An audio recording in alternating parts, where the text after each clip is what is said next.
Students, कैसे हो आप सब। आशा है बढ़िया होंगे, पढ़ाई लिखाई अच्छे से कर रहे होंगे।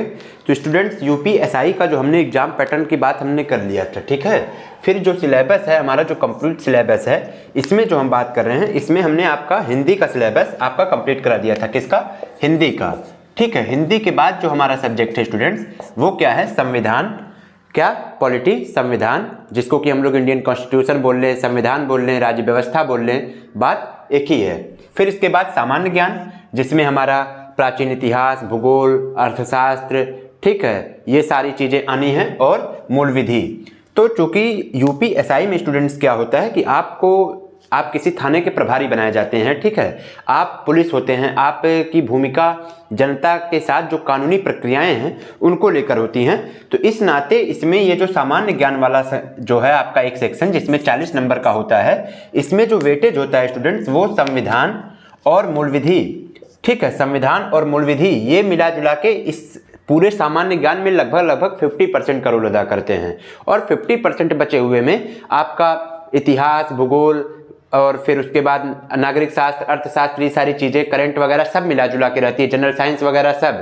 तो इस नाते आपको ध्यान देना है कि इसमें संविधान और मूल विधि ये बहुत फोकस पॉइंट है। अगर एक बार को आप, ये चूंकि बहुत ब्रॉड एरिया होता है, बहुत आप कंप्लीट नहीं भी तैयार कर पा रहे हैं, संविधान और मूल विधि अच्छे से तैयार कर लिए, 10-15 दिन 20 दिन लगा के करंट पूरा पीछे से पढ़ लिए, तो भी आपका यहाँ से काम चल सकता है, ठीक। और यही क्या होता है? सिलेक्शन दिलाता है।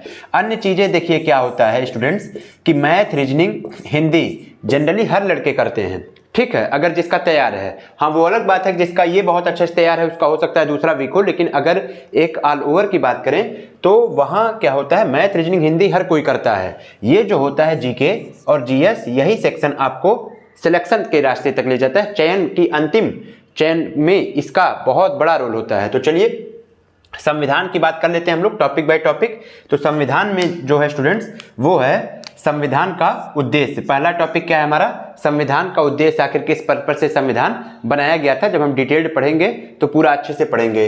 इसके बाद मूल अधिकार, जिसको मौलिक अधिकार भी बोला जाता है, जो आर्टिकल 12 से लेकर 35 तक होता है, जिसमें समानता का अधिकार, स्वतंत्रता का अधिकार, ये सब सारी चीजें डिस्क्राइब की जाती हैं। फिर इसके बाद नीति निर्देशक तत्व, ठीक है, आर्टिकल 36 से 51 तक जो नीति निर्देशक तत्व होते हैं, कि जिसके लिए ये होता है कि जो मूल अधिकार के बाद की चीजें हैं, जो राज्य सरकार, कल्याणकारी राज्य जो अपने राज्यों में लागू करता है, जिससे लोगों का भला हो, ये सारी चीजें, समान नागरिक संहिता वगैरह इसी में होती हैं, अन्य चीजें इसी में होती हैं। फिर इसके बाद मूल कर्तव्य, ठीक, आर्टिकल 51A जो मूल कर्तव्य है, जैसे मूल अधिकार की तो बात होती ही है, बट मूल कर्तव्य भारत के नागरिकों के क्या क्या होने चाहिए, राष्ट्रगान का सम्मान, अपने देश के झंडे का सम्मान, ये सारी चीजें हम उसमें पढ़ेंगे। फिर संसदीय व्यवस्था, ठीक, संसदीय व्यवस्था जिसमें राष्ट्रपति की बात होगी, उपराष्ट्रपति की बात होगी, उनके निर्वाचन की बात होगी, उनके चयन की बात होगी, क्या प्रक्रिया होती है, ठीक है, उनको हटाने की क्या प्रक्रिया, महाभियोग वगैरह, ये सब चीजें। फिर केंद्र एवं राज्य सरकार, वो भी मिला जुला के इसी में आएगा, जिसमें प्रधानमंत्री, फिर राष्ट्रपति और प्रधानमंत्री के कर्तव्य, ये सारी चीजें मिला जुला के संसदीय व्यवस्था, केंद्र एवं राज्य सरकार। फिर कानून बनाने का अधिकार, ठीक है, यानी कि संसद कैसे रन करता है, संसद कैसे चलता है, क्या होते हैं संयुक्त बैठक, क्या होते हैं, ये सारी चीजें इसमें हैं।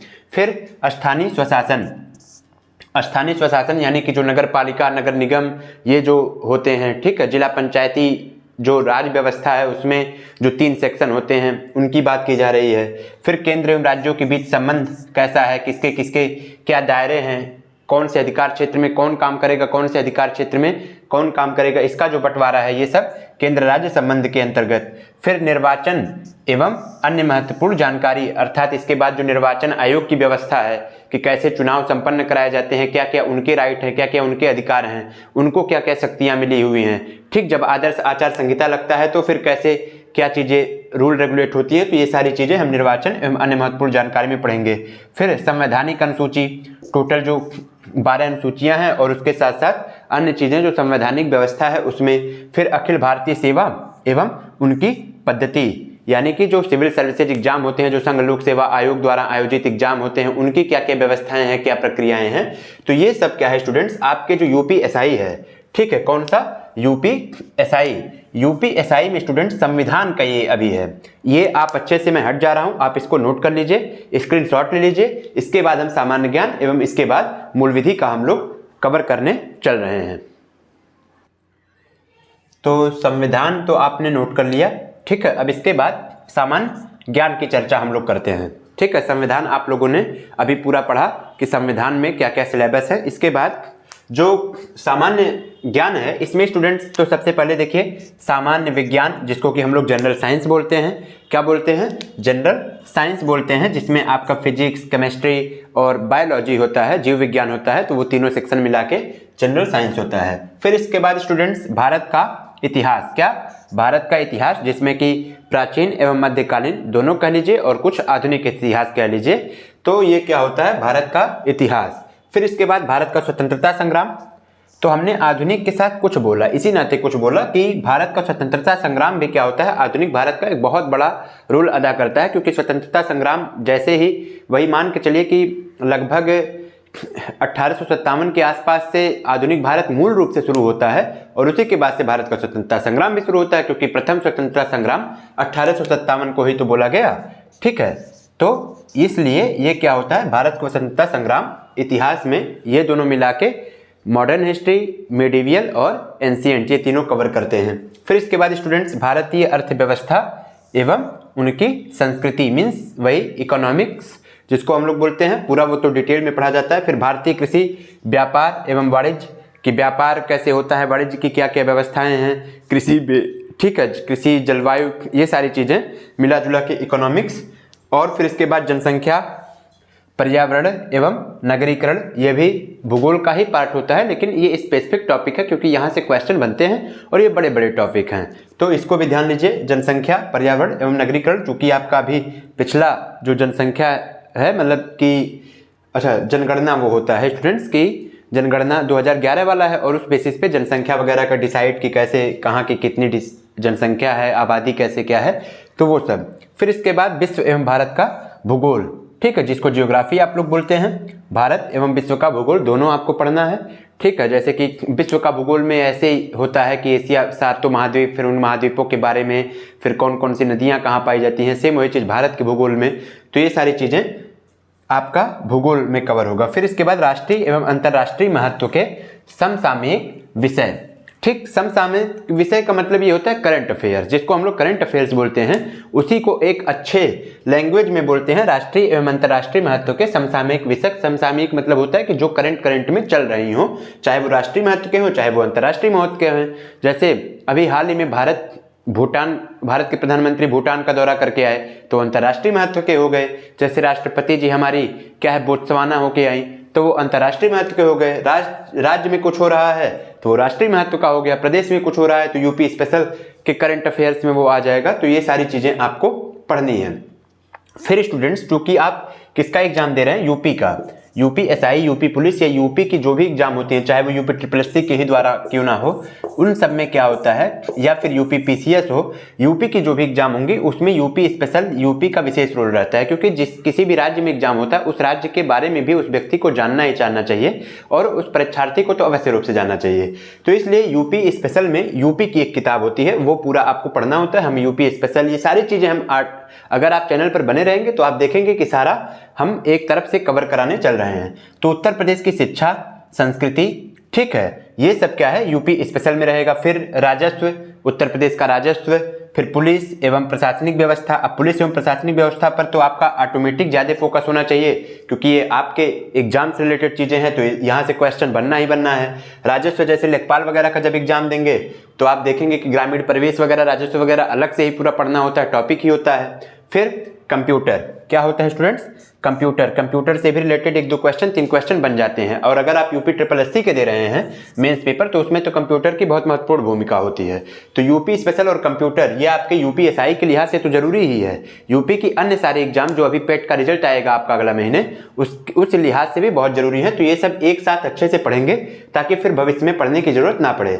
अब इसके बाद हमारा संविधान तो हो गया स्टूडेंट्स, ठीक है, सामान्य ज्ञान भी हो गया। अब इसके बाद हम लोग मूल विधि को कवर करने चल रहे हैं। किसको कवर करने चल रहे हैं? मूल विधि को अच्छे से पढ़ेंगे। तब तक मैं हट जा रहा हूं, आप इसका चाहे स्क्रीनशॉट ले लीजिए, चाहे पूरा सिलेबस आप नोट कर लीजिए। धन्यवाद।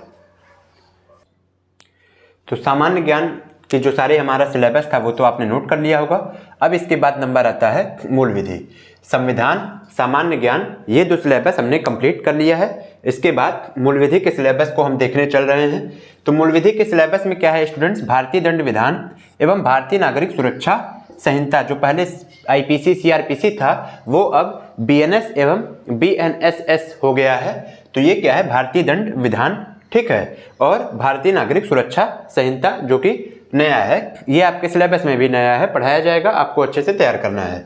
फिर महिला, बच्चों एवं अनुसूचित जातियों को के जो सदस्य हैं, ठीक है, यानी कि महिला हैं अगर, या बच्चे हैं, या फिर अनुसूचित जाति हैं, तो इनके संरक्षण को लेकर जो विशेष प्रावधान हैं, ठीक, कई सारे कानून बने हुए हैं, वो क्या हैं, ये जो विशेष प्रावधान है वो मूल विधि का एक इम्पॉर्टेंट पार्ट है। फिर इसके बाद स्टूडेंट्स यातायात नियम, क्या है, यातायात नियम यानी ट्रैफिक के रेगुलेशन, रूल रेगुलेशन, कि हेलमेट पहन के चलना है, बाइक का जो ड्राइवरी लाइसेंस है या जो कागज पत्र है वो सब मेंटेन रहे, तो वो सब क्या है। देखिए स्टूडेंट्स, क्या है, आपका तैयारी SI का करना है, तो SI में ये मूल विधि इसलिए भी बहुत महत्वपूर्ण रोल अदा कर रही है क्योंकि एग्जाम आपका एक बार हो जाने के बाद ये मूल विधि का सबसे अधिक आपको उपयोग करना है। आपको पूरी धाराएं पता होनी चाहिए, आपको ये पता होना चाहिए कौन से कानून क्या चल रहे हैं, इनका आपका डेली के ड्यूटी में आपका यूज होना है।